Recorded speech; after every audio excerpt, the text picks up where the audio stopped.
This is the S&P 500 Spider ETF SPY one-day reading for June 13th, 2024. It's currently May 15th, 2024, 2:18 p.m. Eastern Time. SPY at the time of this reading, $528.89, that's USD. And the shuffle video for the June 13th reading was created on May 2nd, 2024 at 11:19 p.m. Eastern Time. That's a video playing in the lower left corner. The overall theme and behavior for SPY on the 13th is a decline that ends with a fast sudden move higher.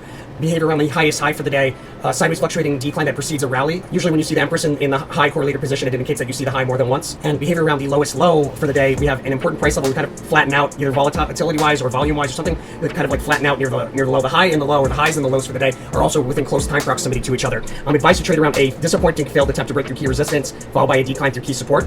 Now, I'm going to get into where to make those trades and how to make those trades, as well as the hour-by-hour chart behavior and also predicting the timing of the highest highs and the lowest lows for the day. All of that stuff in just a moment, but before we do that, I want to make sure you guys are aware.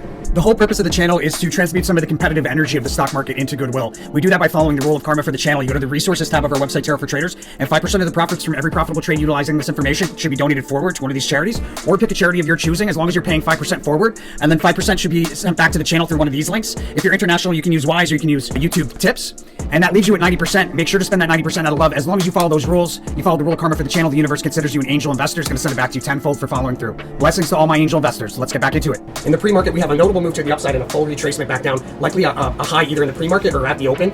Around the open, we do sideways rotation, and then that turns into a decline in the first half hour to revisit a key support level on a multi-day scale, probably around 10 o'clock. And we do sideways fluidity, equal amounts of bulls and bear inflow and outflow between 10 and 11, turning into more decline between the 11 to 12 o'clock hour. The decline between 11 to 12 o'clock hour offers opportunity to open up a long position. If once you see us at a day's low there between 11 and 12 roughly, open up a long position for a day trade, close that long position. It's probably in the same hour, that 11 to 12 o'clock hour. If not, you could close it around 2 o'clock or even 3 o'clock. That would be for a day trade though. Midday we have a crest, a near overbought crest that we sell off from, and that takes us back into a low between 1 and 2, and out of that low, a big move out of oversold territory, taking us back to highs right around 2 o'clock. It's a full retracement that starts out of a decline from the bottom of the range all the way to the top of the range, taking us back to high there around 12 o'clock. And then we do a bit of a decline off of that high and then return back to that price level again just before 3 o'clock. Looks like we have like a fake out where we break through it momentarily around 3 o'clock, and then there's a decline in the last hour taking us back to lows. We attempt to establish support right around the close, and then there's a notable move to the upside in the post-market. Sneak preview for the following day, decline offering opportunity to open up a long position and or close a short position. So you can open up that long there in the midst of this decline, taking us into a low between 11 and 12, close it for a day trade there, a scalp trade there,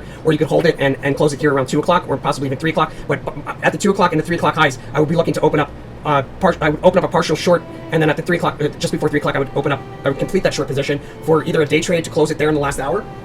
I'd probably close out of it for a day trade rather than hold it overnight there. That's SPY for June 13th. Let me know what you think by hitting that like button. And as always, make sure to follow that rule of karma. You know where to go, you know what to do. Blessings to all my angel investors. I'll see you guys on the next one.